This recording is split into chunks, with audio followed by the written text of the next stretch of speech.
Hi, everybody. It's Georgia Rose from Zenkuda. Welcome to my video today. So I wanted to talk a little bit about Pluto sliding into Aquarius.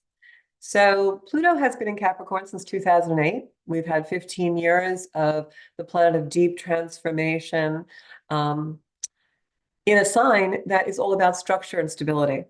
And we've seen a lot of structures crumble, a lot of things teetering now on the brink of dissolution, right? Our governments, our school systems, the way that we've always done things.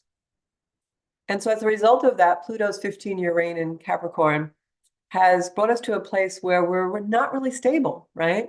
There's a lot of things going on in the world that we feel like we really can't plant our feet on. We're not sure what the future is going to hold. Well, as Pluto slides into Aquarius, that will continue, but things are going to shift a little bit. Now, I know that many of you feel these shifts. You're feeling an energy change just in the last few months. On my program, Soul Space podcast, that I do every Monday night at 7 p.m. on Strong Island Television, we've been talking about the shifts a lot. And I've been trying to prepare everyone to use the guidance of the energy of the world in order to tie up your loose ends and get ready for a new era. So this is a new cycle. It's not the Aquarius age of Aquarius, certainly not, but it is an age and a year, 2024, when we have a lot of Aquarian energy. We've got Uranus and Taurus, and we've got Pluto going into Aquarius, which is ruled by Uranus, and it's just a lot of Uranian Aquarius energy. What does that mean? Well, it's an energy of new emergence. It's an energy of a lot of technology and science and health fields. Aquarius is also an energy who decentralizes and destabilizes things. So while Pluto in Capricorn made things kind of teeter-totter, Pluto in Aquarius is going to make things break apart. And so we'll see a continuation of some of the dissolution and disintegration of a lot of the structures that we've had in place, because we all know we're embarking on a new cycle of the world. We're a new cycle of humanity where things are really going to change. So whenever something is changing and we have an energy that's as intense as what we've been living through these last couple of years and will continue, we know that things polarize. We get two sides of things. And that's why there's been so much division and so much decisiveness in the world. You know, we're coming out of conditioning systems that are shameful and critical. And so those are our operating systems. And so when we have new things that come into play, we have some people who embrace them and see the good in them, and other people who criticize them and, you know, get very angry because they're nervous, they're frightened, things are unstable, and so we react that way. So while many humans will campaign and lament for old times, there's also many humans who will embrace newness, new technology, and new way of doing things. We have people who wish that the old ways would come back. And I understand that. There's a lot of stability that we had with things such as, you know, gender roles and the roles that we had that we could depend on authority figures and things like that made things seem very stable in our world. The fact that they're changing doesn't necessarily mean it's bad. It means there's new things in those types of environments emerging, new types of authority, new types of technology, new types of structure, right? As the school systems dissolve and become very biased and very, I don't even know the word, I guess controversial in some areas.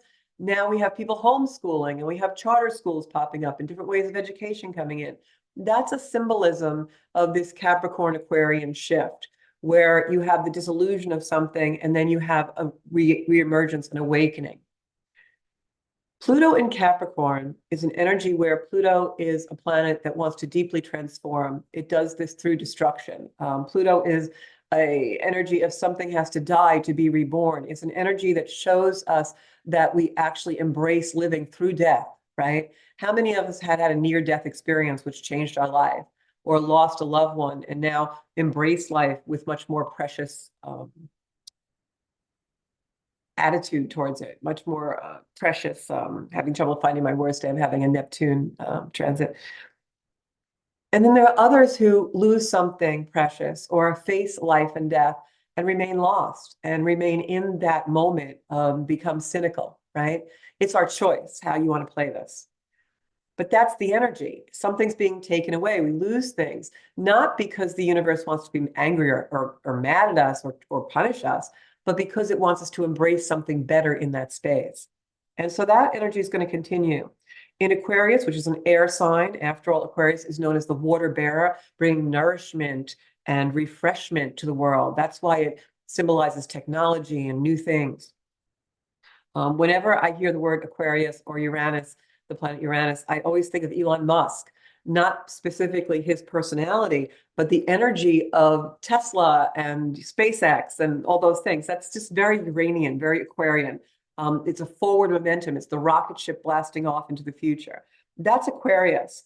It's that air sign. So you're going to see a lot of freshness in, technology, in healing modalities, in food, in all kinds of things that have to do with anything to do with health, things like that.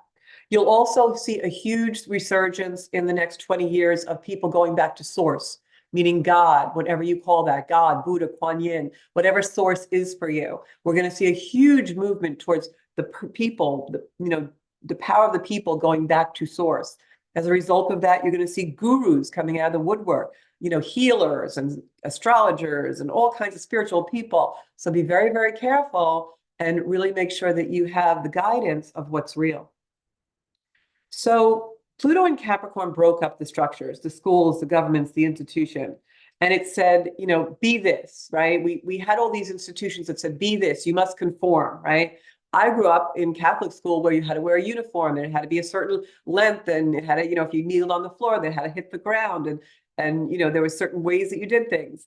And all cultures and societies and generations have that, right? You have to wear your hair a certain way, or it's not cool, mom, or all these things and these constraints. Well, in Aquarius, those constraints of you must conform are going to dissolve. Now, Pluto will be in Aquarius for 20 years. So this is not something that happens like that, but you will feel the energy shift because you're going to be compelled more to these types of energies. And you'll see the unique individuation of people coming through. Really, really amazing. I'm actually in a very intense mentor program now for astrology with someone who is an extremely gifted astrologer who has been practicing for many, many years.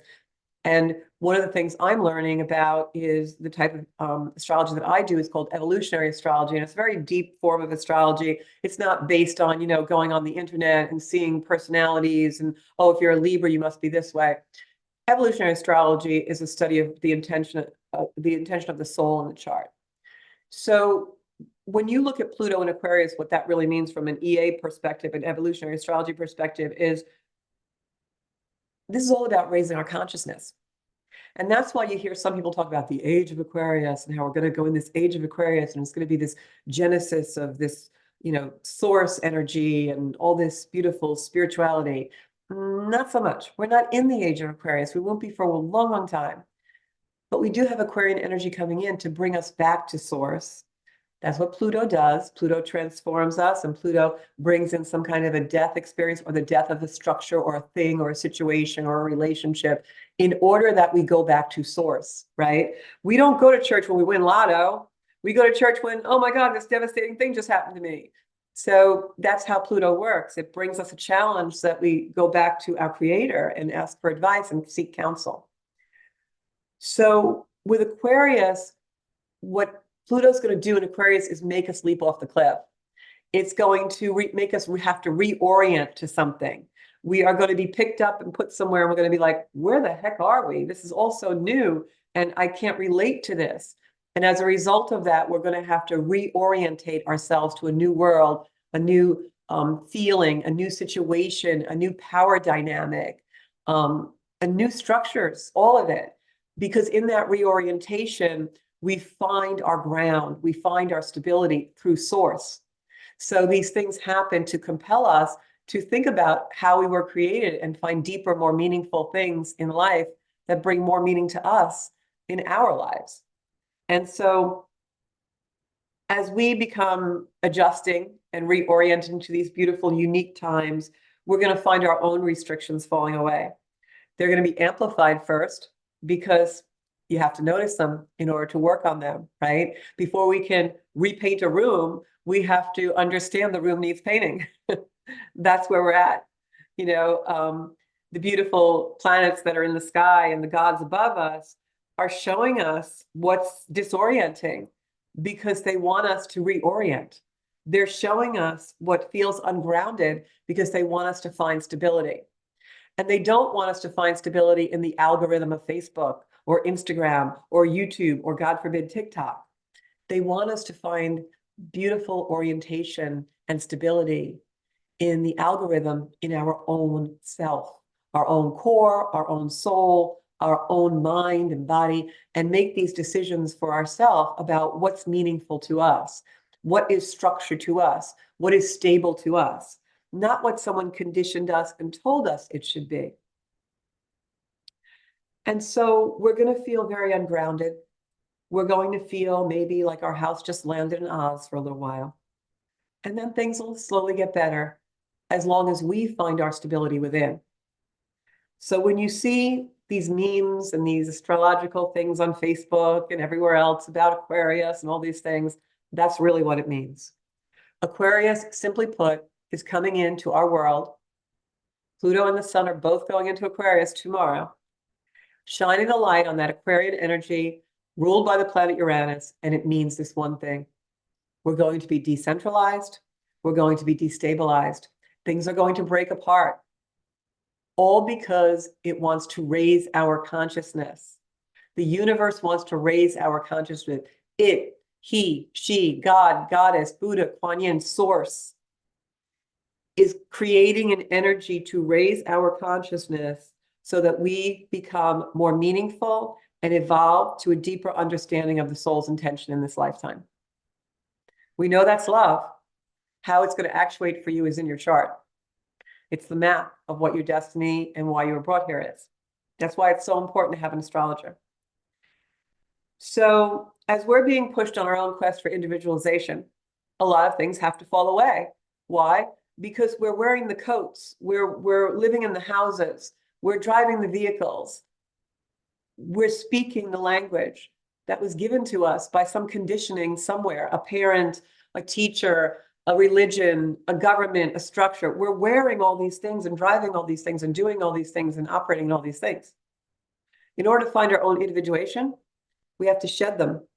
And we have to go into our own soul where the die has been cast of who we really are, not who we were told to be or who we're afraid not to be. Because, gee, if I don't wear that color, then they're going to say something. Oh, if I wear the pink lipstick instead of the red, my group might not like it. Or Fridays is casual day at work. So if I show up in a suit, they're going to think I'm weird. Well, maybe you want to wear a suit. So all of these things. We're going to see new political parties. We're going to see new countries emerge. We're going to see new religions, new financial platforms. Everything is going to be destabilized and broken apart over the next 20 years. All right. In our own individual lives, wherever Aquarius is in the chart, whichever house, is going to be where these things break apart and where we're going to be pushed and where we will gravitate towards new ways of being and new ways of doing things. I'm just going to look at my notes for a minute. So anything that is decayed in your life, okay? Pluto is an energy that brings in decay. It shows us what no longer works. I know myself, even when I drive around my town, a lot of times I see buildings and just the infrastructure. I'm like, wow, this is just past its useful life. Like it's decayed. It needs to be, mowed down and rebuilt, renewed, refreshed, re-energized, right? So where in your life is something decayed? You wouldn't go to the refrigerator and drink spoiled milk, right? So why are we living with things that have no longer useful purpose for us? It's like drinking spoiled milk. It's like eating food that's no longer good. We're living in a society and in our own personal lives where things have passed its useful life, but we're still trying to make them work. Let them go. Now it's time to create something new that really works, something new that's fresh, that's tasty, that we can sink our teeth into, that the algorithm of our own spiritual being, the algorithm of our soul unites and flows with. That's what Aquarian energy is. So get rid of anything that you no longer need to have in your home, in your life, wherever. Do it gently and with love, knowing that that space is going to be filled by something completely beautiful. And what I would suggest is really saying goodbye, maybe even doing a ritual of those things that have been holding you back. And I'm going to leave you guys with this. I'm giving you love and peace for a gentle transit, Pluto in Aquarius, going to be with us 20 years. I am just really excited to see what happens in the world. Some of it, of course, is not going to be easy or gentle, but that's okay. That means we're learning, right? Always stay in love. So I'm going to leave you with two things. Number one is we all have a responsibility to self-care in this energy for the next 20 years. What is self-care? It's not going out and just getting a massage. Self-care is taking the time in silence, in quietude, to really get in touch with your soul so that you're operating from that. That's called our agency. What is controlling you? Who is controlling you? The only thing that should be controlling you is you, your inner sanctum, your quiet place in your life that your soul comes out. That's why my podcast is called Soul Space, because when we operate from the potential in our soul and we tap into that every day, we are at peak performance. The reason why that self-care is a responsibility is because it's up to each and every one of us human beings to raise the vibration in the world by doing that. When we don't, and when we live within the conditioning and the conformity that's been placed on us, and we're not living authentically, we're not vibrating in a high form. We're not giving the love and the energy that the universe needs from us and our fellow men need from us, right? Humanity, our fellow man, our fellow men, meaning man and women, we are all in this together. And if we don't all take the responsibility for making our vibe high and being in that energetic field of full potential, connected to source, then we're just going to be walking around like a beehive, like just every day, just grinding it out and surviving. And that's not what the souls are meant to do in this earth. So that's the first thing. The second thing I'm going to say is it's very, very important for us not only to operate from that agency, but also put operating systems and mechanisms and situations and tasks in our life that we're helping the world in some way. A lot of people say they're too busy. And I really believe, especially in Aquarius, because it's very community-oriented energy. Aquarius is the energy of strengthening ourselves and finding our own energy and adapting ourselves to live in a higher level of consciousness so that we can bring that to the world. So hopefully over the next couple of years, especially in 2024, you will find someplace in your life where there is room for charity, whether that's donating your time to a big brother, big sister organization, whether that's helping the elderly person next door get groceries, whether that's being more charitable to yourself, whether that is just volunteering at an organization, but do it, do something, because we have to put love where there is none. That is the mission of everyone on this planet right now.